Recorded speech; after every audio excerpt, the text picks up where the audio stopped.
warahmatullahi wabarakatuh. Perkenalkan, nama saya Nurma Dwi Pramesti dari kelas 11 IPA 5 absen 26. Di sini saya akan menceritakan tentang kisah Nabi Yusuf alaihissalam beserta mukjizatnya. Yusuf alaihissalam dari keluarganya. Yang pertama, Nabi Yusuf alaihissalam adalah cucu dari Nabi Ishak. Nah, Nabi Ishak memiliki anak yang bernama Nabi Yakub.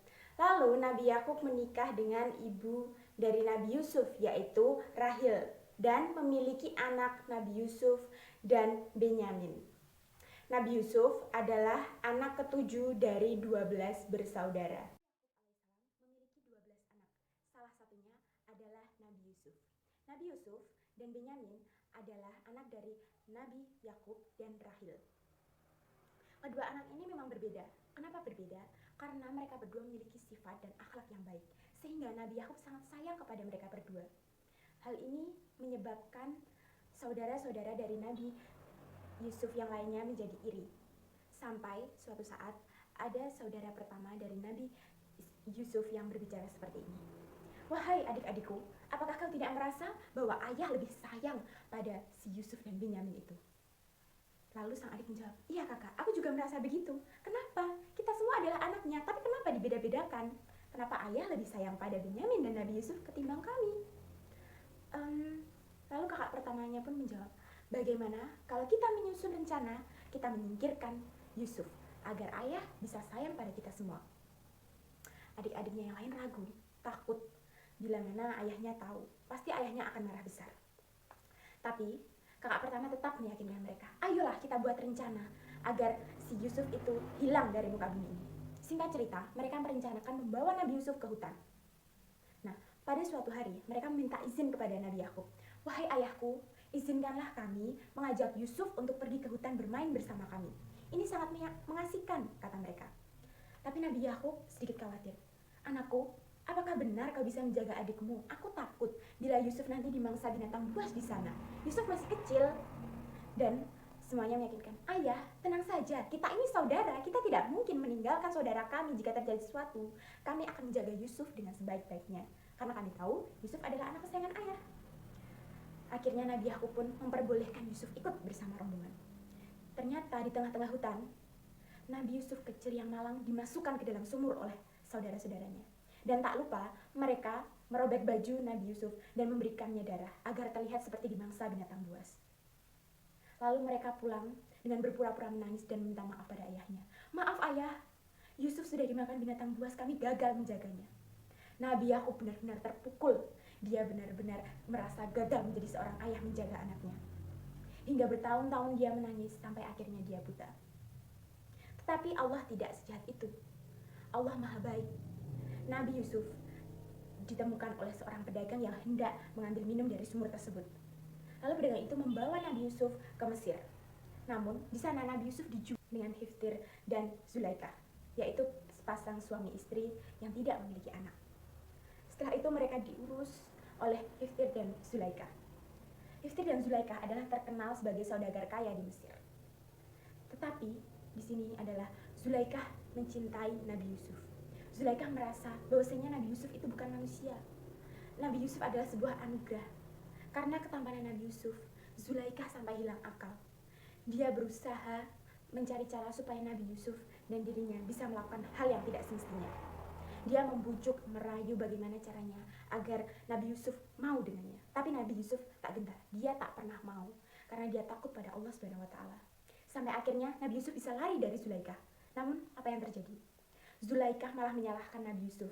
Dia memfitnah Nabi Yusuf bahwasanya Nabi Yusuf akan melecehkan dirinya.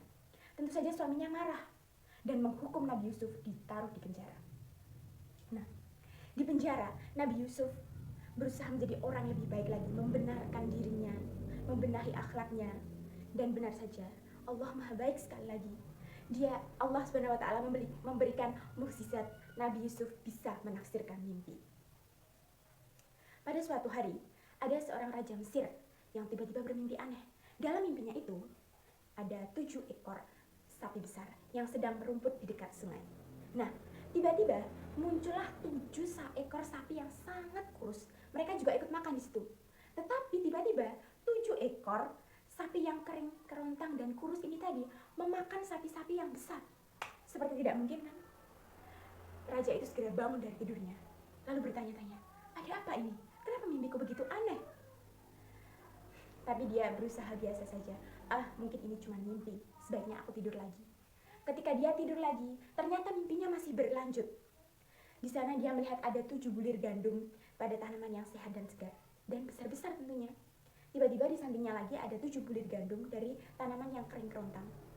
Dan anehnya lagi, tanaman kering kerontang ini tadi memakan tanaman yang benar-benar segar. Sungguh, Raja sangat bingung. Dia takut terjadi sesuatu pada dirinya maupun pada bangsanya. Akhirnya dia mengumpulkan ahli nujum, semua ahli dia kumpulkan supaya menafsirkan mimpinya. Namun, tak satu pun yang bisa menafsirkan mimpinya. Hingga dia diberitahu oleh penjaganya, wahai rajaku, aku mengenal seseorang yang bisa menafsirkan mimpi. Siapakah orang itu? Cepat panggil dia dan bawa dia kemari. Tapi dia ada di penjara, tuanku. Ambil dia dari penjara dan suruh dia ke hadapanku. Dan benar saja, Nabi Yusuf dibawa ke hadapan raja. Nabi Yusuf mencoba melihat apa yang terjadi di mimpi raja. Ternyata setelah Nabi Yusuf lihat dan menafsirkannya, yang dimaksud 7 ekor sapi besar dan 7 ekor gandum yang sehat itu tadi adalah 7 tahun mendatang Mesir akan subur, makmur, hijau, semua pangan tercukupi, semua hidup sehat, semua hidup makmur, jaya, sentosa. Namun 7 tahun selanjutnya atau 7 tahun yang akan datang akan terjadi kekeringan. Benar-benar semua makanan tidak ada, semua gandum padi tidak ada yang tumbuh, jadi benar-benar menjadi negara yang miskin. Raja sangat tercengang melihat mukjizat dari Nabi Yusuf. Akhirnya Nabi Yusuf diangkat menjadi Perdana Menteri untuk mengurus tanaman di bagian kerajaan. Setelah itu, ternyata Zulaikah telah ditinggal meninggal oleh suaminya. Dan dia hidup sebatang kara, dia kelihatan tua, kering, kerontang. Dengan sisa harta yang ada, dia membuat gubuk kecil dan di sana dia benar-benar bertobat kepada Allah Subhanahu wa taala. Allah pun mendengarkan doa Zulaikah sehingga secara tiba-tiba dia dipertemukan dengan Yusuf. Yusuf tidak mengenali siapa wanita ini, tapi Zulaikah sangat mengenali siapa Yusuf. Sehingga Allah memberikan petunjuk untuk Nabi Yusuf. Nikahilah Zulaikah, dia wanita yang baik. Dia belum pernah disentuh oleh suaminya. Dan Nabi Yusuf pun menikahi Zulaikah. Nabi Yusuf mencintai Zulaikah, begitu sebaliknya. Cinta Zulaikah tidak pernah padam pada Nabi Yusuf.